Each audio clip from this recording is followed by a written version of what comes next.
नमस्कार मित्रांनो, आजच्या गोष्टीचं नाव आहे बिन पैशांचा प्रवास. आज सकाळपासूनच वरांड्यात शैलाची आजी एरझाऱ्या मारत होती. कारण होतं त्यांची नात म्हणजे शैला घरी येणार होती 8 दिवसानंतर. असं काय घडलं होतं की शैला घराबाहेर होती. त्यामाग कारण होतं तिनं वडिलांना दिलेलं वचन आणि त्याची आजची होणारी पूर्तता. दिवस 31 डिसेंबरचा होता आणि घरात शेजारी आणि गल्लीत 31ची धूम होती. अक्षरशः वेगवेगळ्या प्रकारच्या सेलिब्रेशनसाठी सगळेच तयार होते. घरातही धामधूम सुरू होती. पार्टी, खाणंपिणं ह्या गोष्टींची तयारी सुरू झालेली होती आणि शैलाचं त्यात आगमन 8 दिवसानंतर. ह्यामुळं आनंद द्विगुणित झालेला होता. सर्वांच्या चेहऱ्यावर उत्सुकता होती, कारण शैलानं कामच तसं जवळपास केलेलं होतं. काल संध्याकाळीच तिचा फोन आलेला होता की बाबा, मी माझं वचन पूर्ण केलंय. आता तुम्हाला माझ्या मनाप्रमाणे करिअर करू देण्याची परवानगी द्यावीच लागेल, असं शैलानं स्पष्ट बजावलं होतं. वडिलांनाही मुलीचं मोठं कौतुक होतं. काय कौतुक होतं?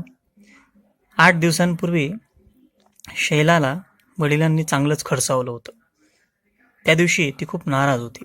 बाबा, मला मुंबईला शिक्षणाच्या निमित्तानं राहू द्या ना, असं तिचा हट्ट होता.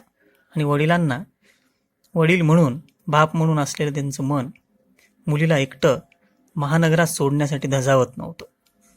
मग तिनं सांगितलं, बाबा, मी आता इतकी लहान राहिले नाही ना, अगदी कुक्कुळं बाळ आहे का मी, तान्हुलं आहे का? अहो नाही ना, आता मीही मोठी झाली, कॉलेजला झालं, माझं कॉलेजही पूर्ण होत आलंय. आता फक्त व्यावसायिक शिक्षण प्रशिक्षणासाठी म्हणून जावंच लागेल ना मोठ्या शहरात, असं तिनं वडिलांना सांगितलं. वडील तयार होणार होते, पण त्यांनी एक मुद्दामूनच एक अशी अट घातली की त्यामुळं तिनं पुन्हा आपल्या गावीच राहून पुढचं प्रशिक्षण, शिक्षण किंवा नोकरी करावी असं त्यांना वाटत होतं. पण मुलगीही त्यांचीच तितकीच करारी आणि जिद्दी. तिनं ठरवलं होतं की मी जाणार. काय ठरलं होतं दोघांमध्ये? त्या दोघांचा एक करार होता. तू 8 दिवस बिना पैशांचा आपल्या जिल्ह्यामध्येच प्रवास करून दाखवायचा. मी तुला 1 रुपयाही देणार नाही, फक्त तुझ्यासोबत असेल मोबाईल, आणि आम्ही GPS माध्यमातून तुझ्यावर तुला ट्रॅक करू. तू कुठं आहेस, काय करतेस, किमान आम्हाला त्याचा ठेपा लागेल, तू कुठं आहेस हे कळेल.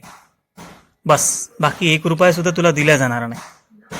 तू खाणार कसं, कुठं राहणार, कुठं झोपणार हे ठरवणार तूच. प्रवासही तूच करणार आणि त्यासाठी तुला 1 रुपया सुद्धा घरातून दिला जाणार नाही.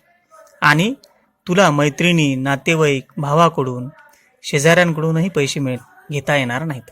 असा हा मुलीचा आणि वडिलांचा करार झालेला होता. आणि त्यानुसार शैलानं ते चॅलेंज, ते आव्हान जवळपास पूर्ण केलेलं होतं. तिनं तो प्रवास पूर्ण करून ती संध्याकाळपर्यंत आपल्या घरी पोहोचणार होती.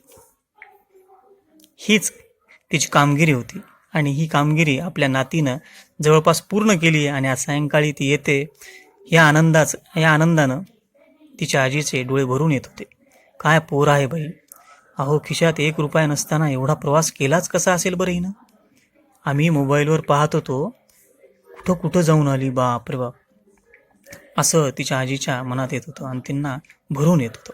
सायंकाळी शैला आली तशी त्यांच्या घराच्या समोर अंगणात तिचं रांगोळीनं स्वागत करण्यात आलं. फटाके वाजवण्यात आले. गावातच शेजारच्या काही पोरांनी बँडही लावला आणि नुसती धमाल केली, धिंगाणा. त्यात हा 31चा आनंद, त्यामुळं सगळी धमाल होतीच. आधी घरात आल्या आल्या शैला आजीला जाऊन गळ्यातच पडली. आजी आणि नातीचं नातं, प्रेम, आणि हे पाहून वडिलांनाही स्वतःचा थोडासा रागच आला.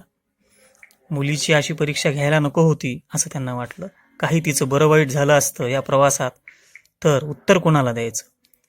पण ईश्वरानं सर्व काही सुखरूप ठेवलं आणि पोरीनंही धाडस करून दाखवलं की असा प्रवास बिन पैशांचा, खिशात 1 रुपया नसताना ती कशी बरं फिरली असेल आणि कशा प्रकारे तिनं प्रवास केला याच्या कथा तिनं आता सांगायला सुरुवात केली.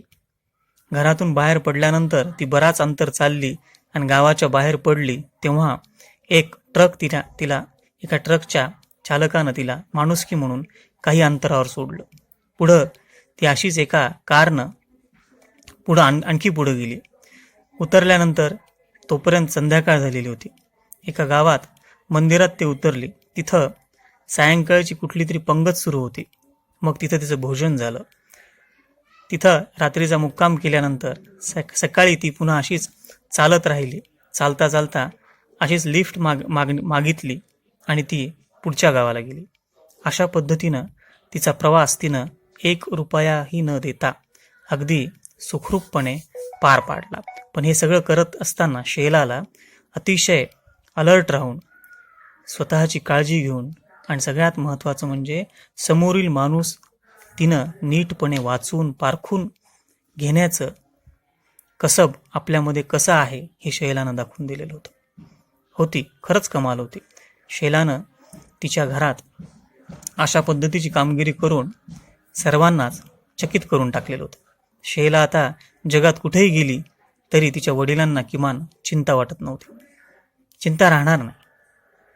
वडील तिच्या समोर आले आणि म्हणाले, बेटा मला माफ कर, मी तुझी खरोखरच अग्निपरीक्षाच घेतली.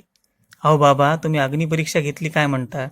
मी पार धमाल केली, प्रचंड धमाल केली. अहो माझा जिल्हा काय आहे, कुठले तालुका आहेत, कुठले गावं आहेत, कुठली मंदिरं आहेत, कुठली तीर्थक्षेत्र आहेत, कुठली पर्यटन स्थळं आहेत, कसं बसस्टँड आहे, लोक कसे असतात, लोक कसे वागतात, लोक कसे बघतात, लोक आपल्याला कसं मदत करतात, अनोळखी माणसं कशी आपल्याला मदतीचा हात देतात. एक ना अनेक गोष्टी, मी असंख्य गोष्टी या 8 दिवसामध्ये अनुभवल्या. मला खरोखरच वाटलं एक वेगळं स्वातंत्र्य आणि एक वेगळा अनुभव मला उलट ह्या आपल्या चॅलेंजमुळे मिळाला, माहिती बाबा. आणि याचं क्रेडिट तुम्हालाच जातं. Thank you very much. काय एवढं बोलल्यानंतर वडिलांना पोरगी एवढी आत्मविश्वासानं बोलताना पाहून त्यांना स्वतःच्या कानावर विश्वास बसत नव्हता आणि तिच्या बोलण्यावर विश्वास बसत नव्हता. ते फक्त तिच्याकडे बघत होते आणि आनंद व्यक्त करत होते. जे झालं ते झालं. झाली आजची गोष्ट. पुन्हा भेटूयात पुढच्या भागात. तोपर्यंत काळजी घ्या. बाय.